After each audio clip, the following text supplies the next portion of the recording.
What's good, guys? Welcome back to the channel. Today I wanted to discuss a next possible ban list. As you know, we are approaching the time of the year where they have a December ban list typically, or maybe start a January one, and it feels like we could have one, relatively soon. So I wanted to get ahead of it and think, what do we hit? But I was thinking, and honestly, I don't know what Konami will do. I don't feel like I have a good prediction this time around. So instead, I am going to give a ban list wish list and how I would approach this next ban list. So what am I looking for? I am looking for a combination of hits that will make the game more fun, in the sense that there are less floodgates is what I'm going to be looking for. Those floodgate and fields, less negates in the fields as well, and weaken the top decks to the point where you can shake up the meta, but not completely destroy them. And the big one for me is I feel like some decks or follow-up is so good, and the resilience to hand traps are so good, and you need to shake off one of those things to kind of make it a little more, vulnerable. And I can explain kind of more when you see my choices. And then a couple other maybe grudge hits, but I'll show you guys what I'm talking about. Okay, so the actual cards I'm going to keep a secret. I've hidden them below, and I'm going to go one by one. So the first card that I want banned is going to be Shifter, prime suspect number 1. Yeah, so one of the biggest cards in the game that I hate, and I think a lot of people share the same opinion. Now obviously it's very upsetting if you're playing any sort of graveyard deck and this is activated on you. You almost feel like you just can't win, and even Unchained can play this card, and same with Pearly. However, if it's used on you when you started, it feels so much worse. And while it's like okay to have cards that are good for going second, I feel like in this manner is kind of insane. I'm not a fan of that. But then obviously there are the many cases where this is used in a deck like Flu going first or second, and this card is just ridiculous. And it's not safe for the future. It's not safe for now. And I would be very happy to see this card go. And this also fits into probably the most hated type of card in the game, and called like Lingering Floodgate. And that is, any sort of effect that once it's applied, once it resolves, cannot be interacted with for the rest of the turn. So Dimension Shifter is one where once it's resolved, you can't do anything to stop it. It's not like a Macrocosmos where if you destroy it, you're now free to play. You are completely unable to do anything. And those type of cards are my most hated because I feel like there's way less counterplay, and you have to just draw the out immediately. Like other stuff, like yes, you have to draw the out to Macrocosmos, but there are ways to go about prepping for it, right? And it means extra deck cards are an answer to them. So like if Macrocosmos is on the field, you can play extenders to push into an SP and then play, and that's a very real thing. And that happens with a lot of different floodgates, right? You can play extra deck cards to beat Rivalry or to beat Gozen match, like Cashier played Dracosac for Gozen. You could prepare for it a lot more, but these Lingering Floodgates, there's almost nothing you could do. It's just really dumb.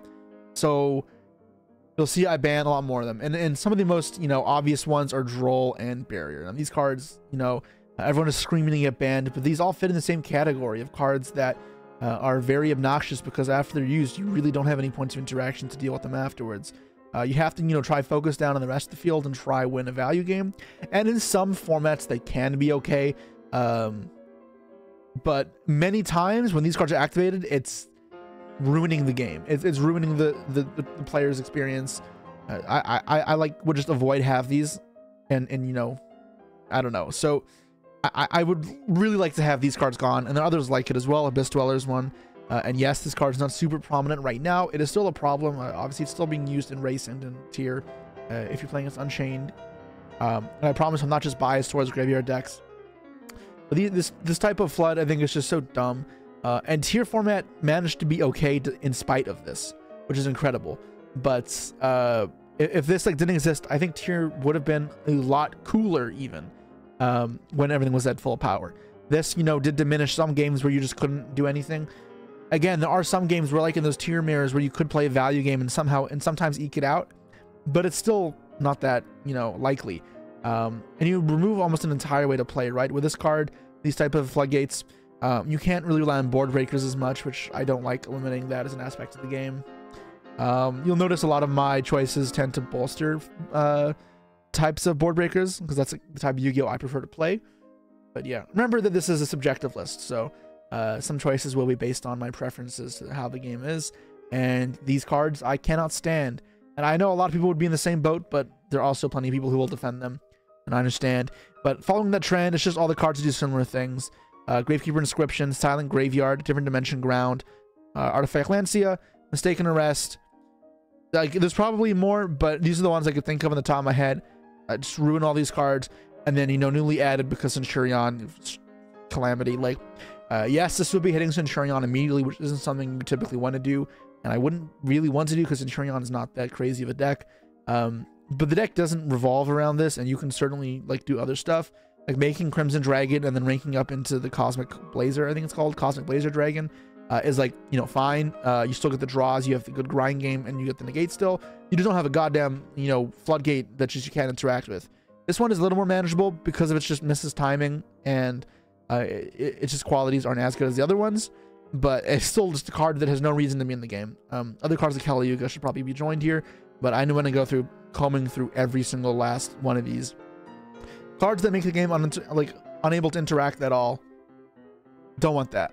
Now, I did talk about how I felt like all of the continuous cards, while being frustrating, aren't as bad because you can interact with them. The one that I really hate and most, like, despite this, is Anti-Spell. So the only one I actually have anywhere on this list. I think the rest are more manageable. I hate Anti-Spell, though, because it really, really makes it hard for you to break fields with most decks. You rely on spells a lot of the time. It is not that likely for a deck to exist that relies on monsters to break fields. And it does come up plenty of times, right? Like, we see now Unchained can play through Anti-Spell relatively easily. And you could see the same for other decks, like even Rescue Ace has mostly quick play spells in with monsters, and Tier back a couple months ago was the same.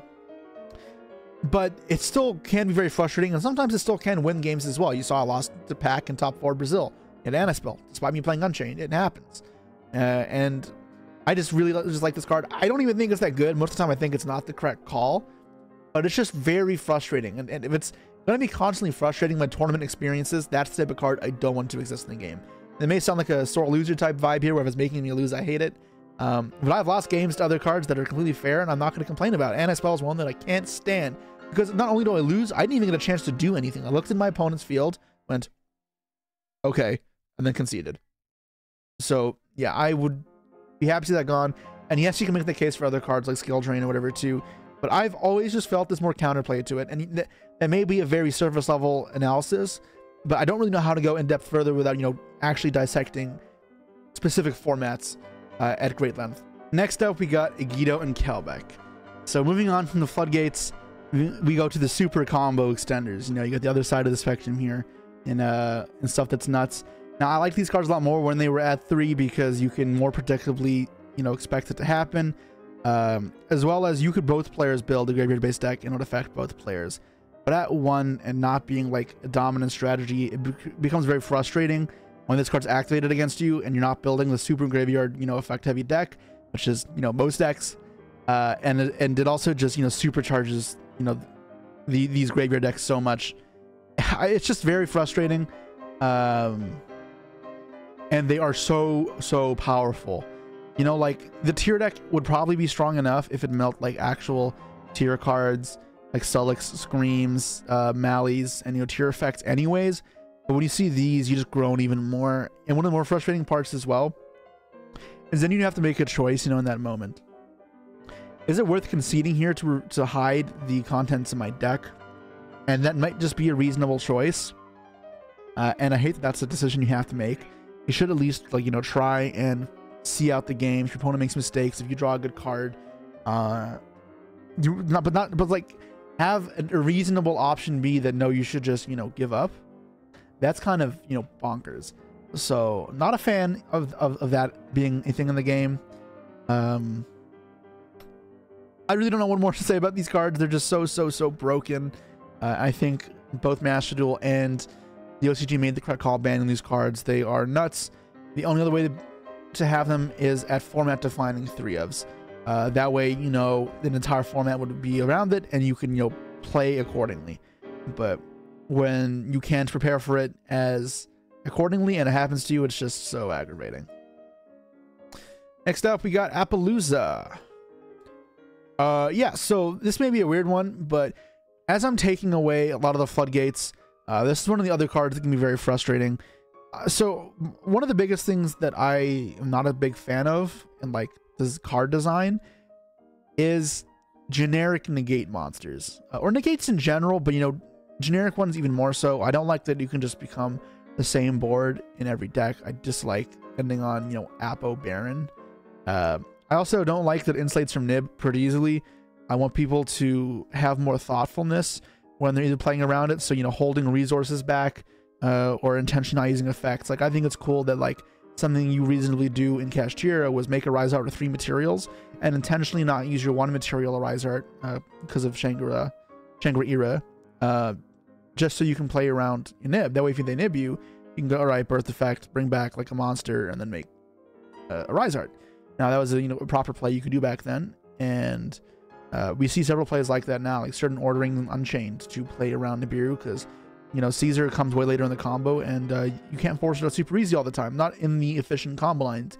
When stuff is like that, I find it very interesting and most interactive.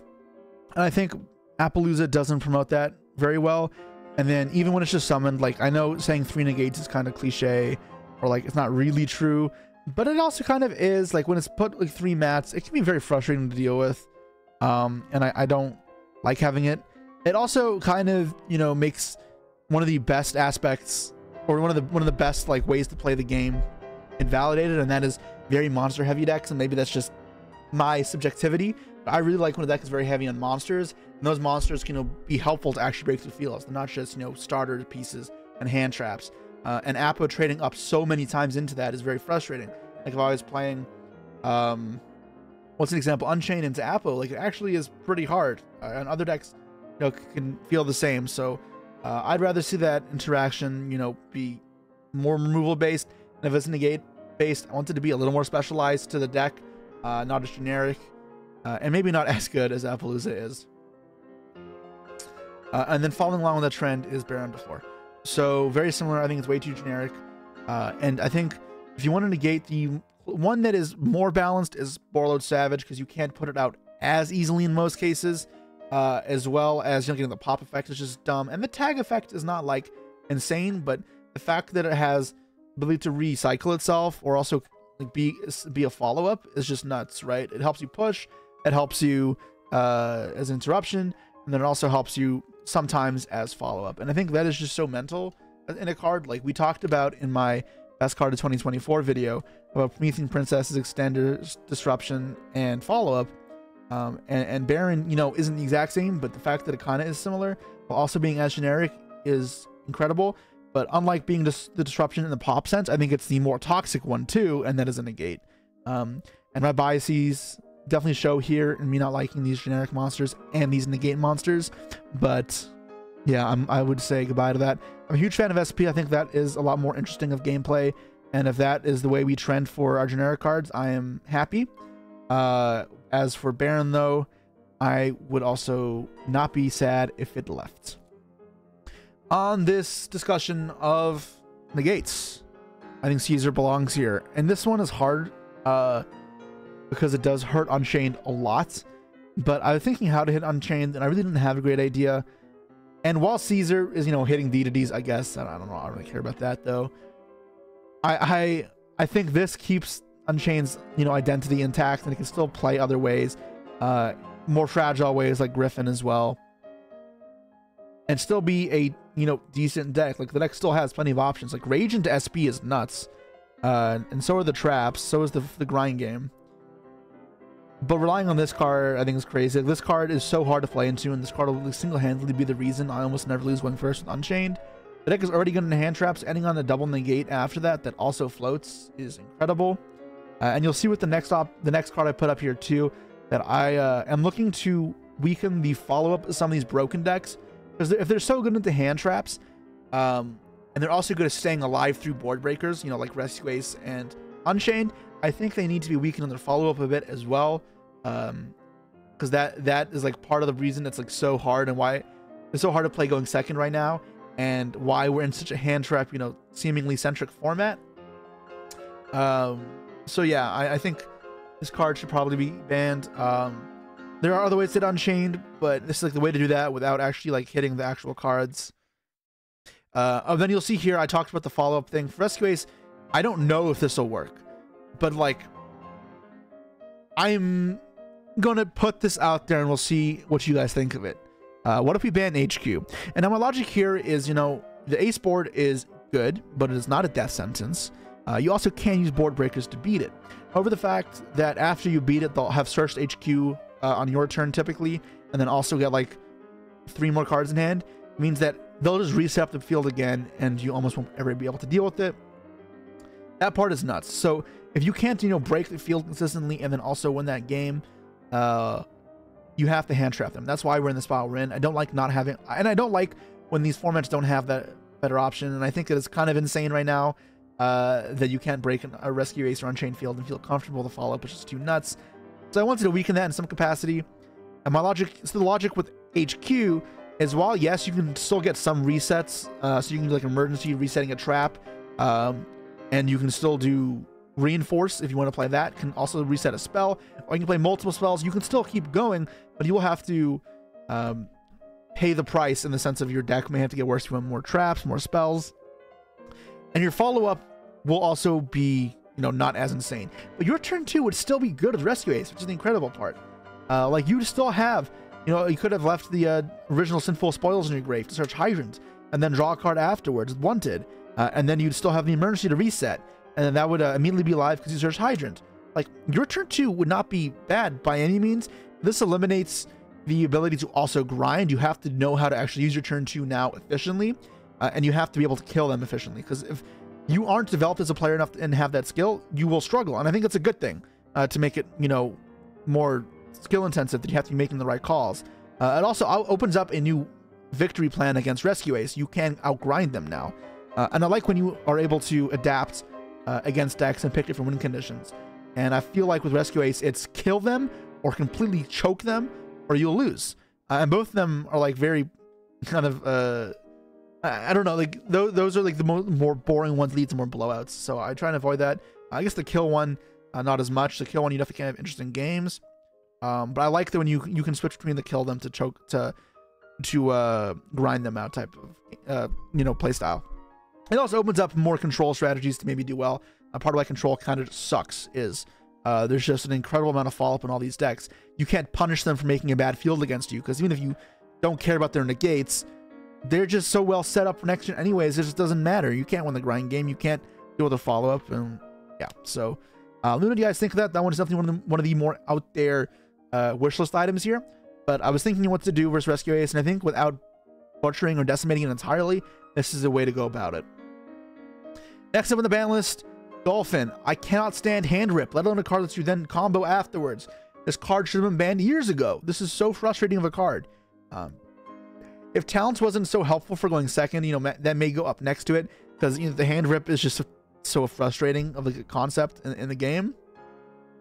But Dolphin has no upside. It is only used for evil, and I'll be very happy to see it go. I don't like these 5, 7, 8 negate infernal combos. I don't like my hand traps getting ripped out of my hand immediately. I can't imagine you guys really do either. You can just play this in any combo deck that doesn't need normal summon technically, and that's, you know, dumb. This is the problem card, not connector, because, you know, we played Goki, and this card was in there before connector, so get rid of this shit, please. And then next up, this is a bit of a grudge one, but I said this card should have been banned long ago, and that is Isold. Yes, I know I already hit Noble once with Dolphin, but I just cannot stand Isold. I think it is really only used for these super crazy combo decks that just ruin entire formats or player experiences. Like whenever you played against the Warrior deck and said, wow, this was awesome. I either went first and their deck sucked, or they went first and played through 4 hand traps and FTK'd me. Like, I just never had good experience with Warrior decks. It's always been terrible, largely in part to how insane Isold is. And it also restricts the ability for Warrior decks to be creative, because almost all just turn into Isold decks.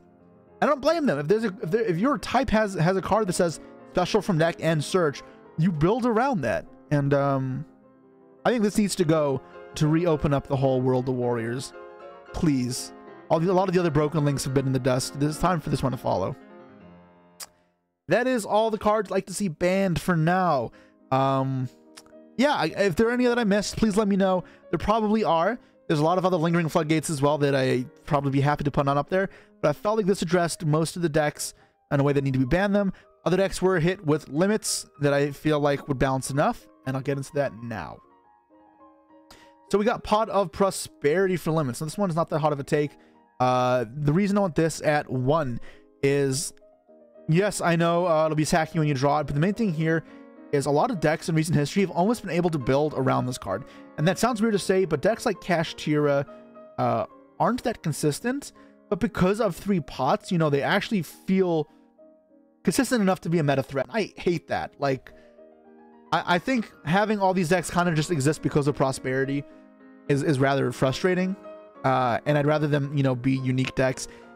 And then Pot also, like, is that search card for them, but then also acts as like utility to be anything else once. It could be search for floodgates, it could search for hand traps, and it could search for board breakers. So I would like to see this card go so the decks can't just like lean on Prosperity and pot cards anymore. I think Prosperity is most egregious, one of the ones out of all the pots. It like is arguably better than Pot of Greed, which is ridiculous. And you know, I do keep some floodgates in here, right? So it is also a problem that it going first with Prosperity to search a floodgate. It's not great, especially if these don't get hit. Flooding or Prosperity for these is just, you know, cringe, I guess. Yeah, so I want to think it's fine. I think it's cool that if you need to thrust for engine, you can thrust for this. And I think going second, you're allowed to have these generic search cards to search. Your engine pieces unbrick you. That's cool, I think.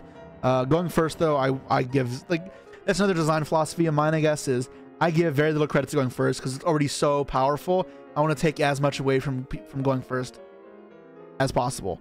So yeah, it's part of why I want to keep it as 1 as a thrust target. You'll notice thrust isn't on this list for the same reason.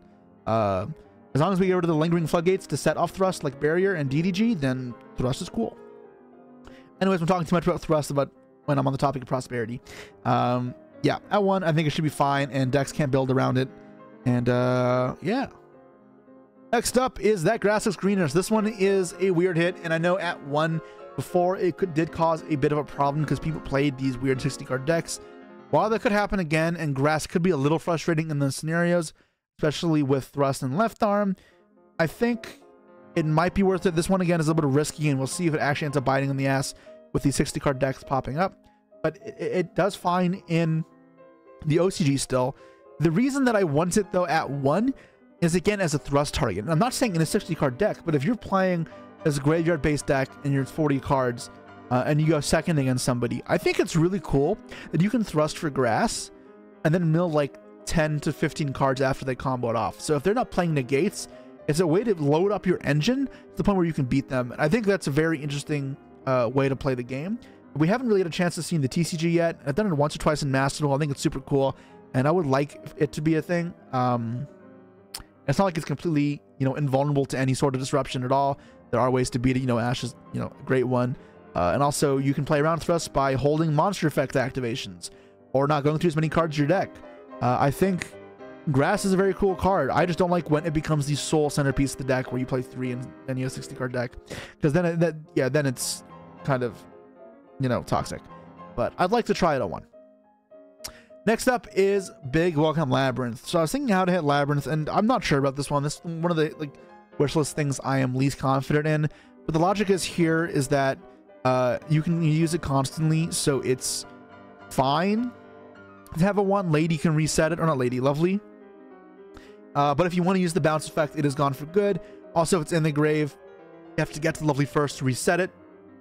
So in theory, it does hurt the grind a bit of the deck, as well as make some Arius opens a little worse, but you know, that's not as insane. I wanted to keep the identity of being able to play on the opponent's turn, especially if you're getting rid of the lingering floodgates like D-Barrier and DDG. I think Arius for like Daruma Cannon is, you know, very strong, but it's cool, so I don't have a problem with it.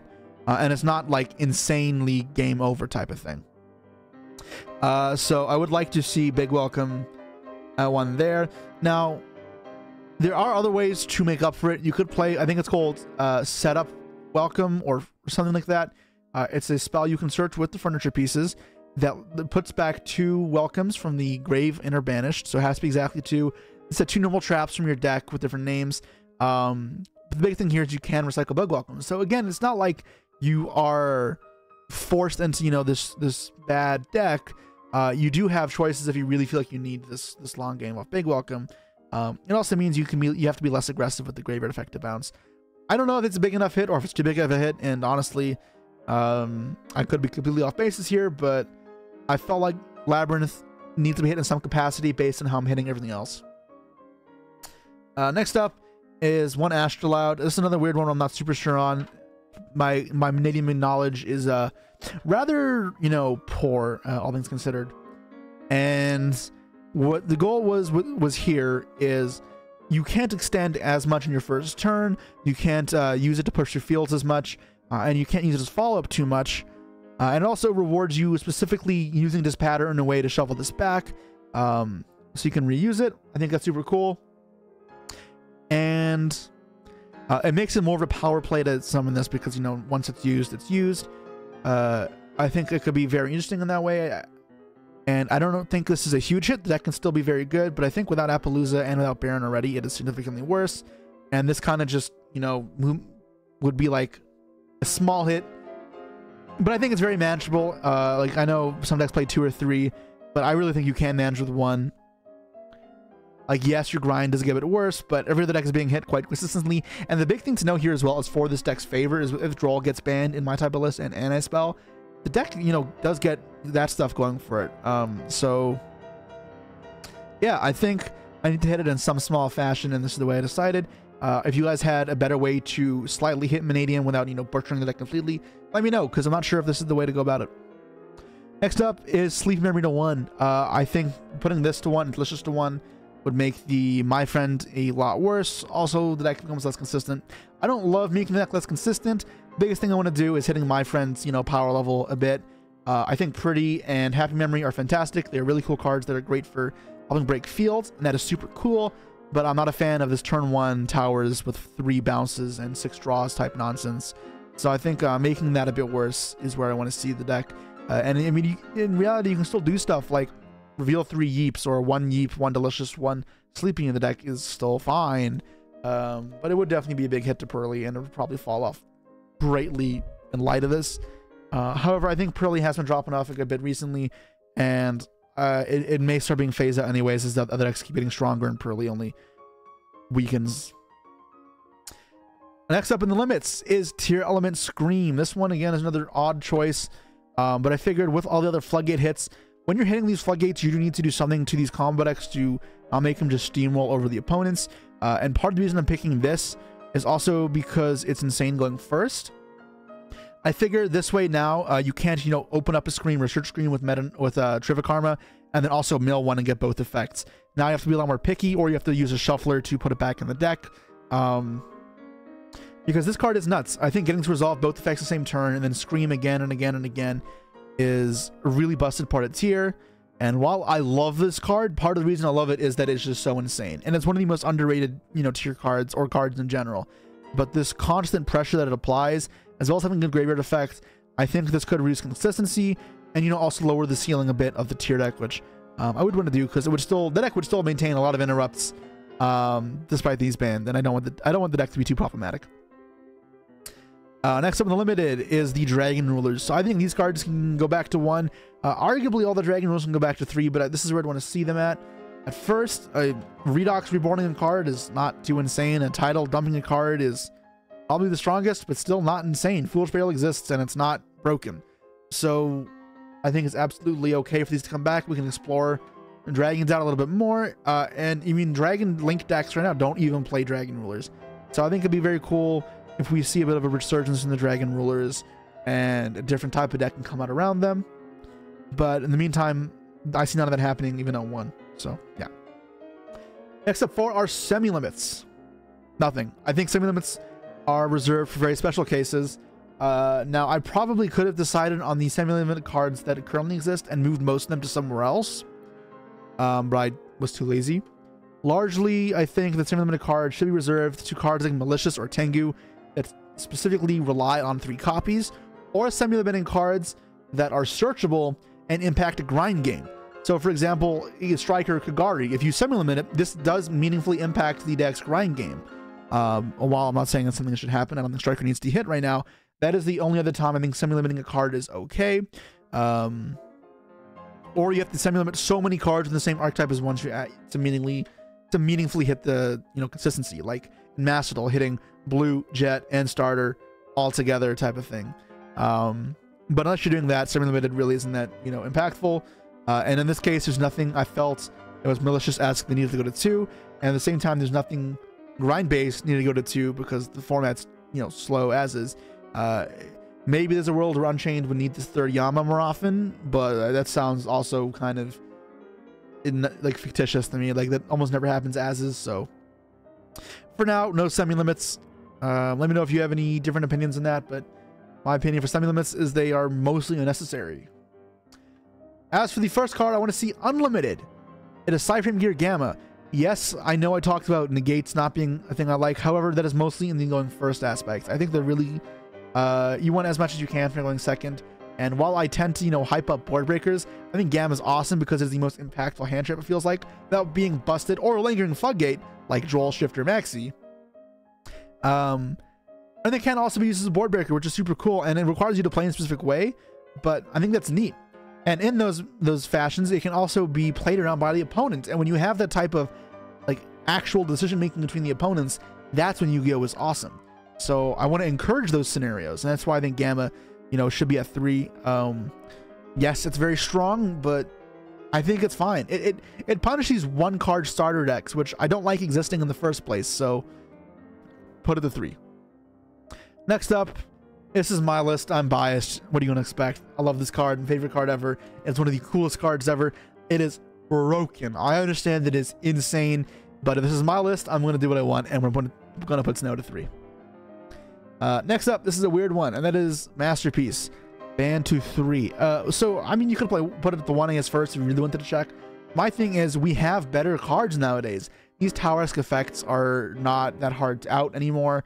We have way more ways to beat it. Underworld Goddess is a big one, and attacking over it is not as ridiculous as it was back then when this card was played more often. There are strong monsters everywhere, and there are other towers-esque cards or Masterpiece-esque like cards that aren't that insane. Like Noir is a nuts card, but I would not say it's ban worthy.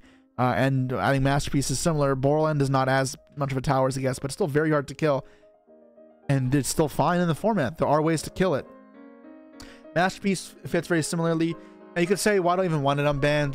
But I think it could be cool to see diagram engines. Maybe I should put diagram to 3 as well if I'm following this this pattern of thought. But diagram, Masterpiece, splash into decks that have continuous spells or traps could be kind of cool.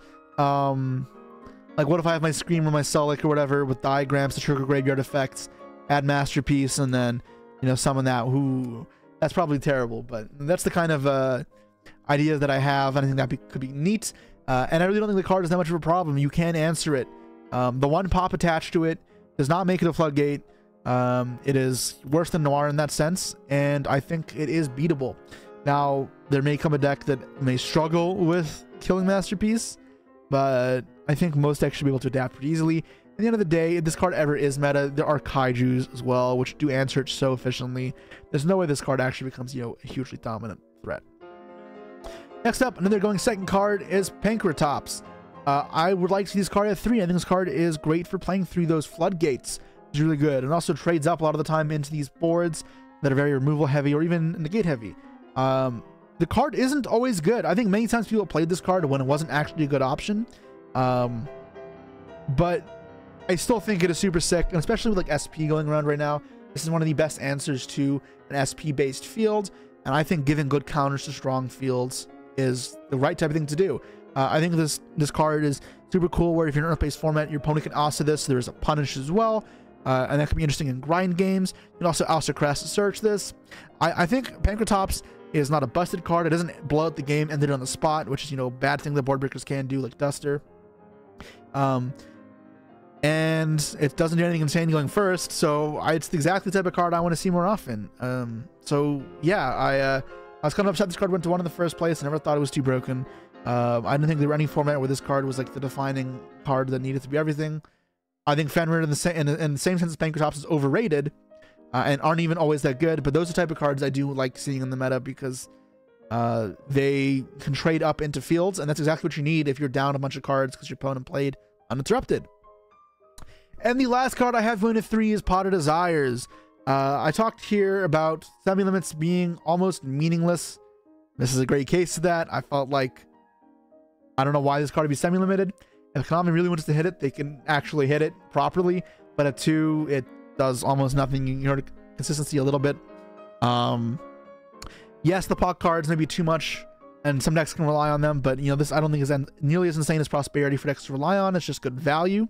I think at 3, more people can see it more often, so like mirrors at least. You don't feel like control mirrors or grind mirrors. You don't feel, you know, blown out of the water. Your opponent has the pot of greed start and you don't. I also just think it rewards smart deck building very well, and also forces players to adapt their game plan very frequently. When you banish a copy of a card you may need later, or if you banish all copies of a card, and that brings out, you know, good gameplay and adaptive thinking. I think those are the signs of interesting Yu-Gi-Oh! When it's not just the same thing repeating itself over and over again. Desires creates a lot of interesting game states like that. I'd love to see it. So, yeah, a little bit of biases because I also just do love this card, but Desires 2-3. Anyways, that's all for now, guys. This would be my Yu-Gi-Oh! Banlist wish list. Let me know what you think below, if I was too soft on a lot of the decks, too hard, or if I made any big glaring mistakes, or any decks too powerful that may ruin the meta now that I didn't notice. Any lingering floodgates that I left out that are just going to screw everything up.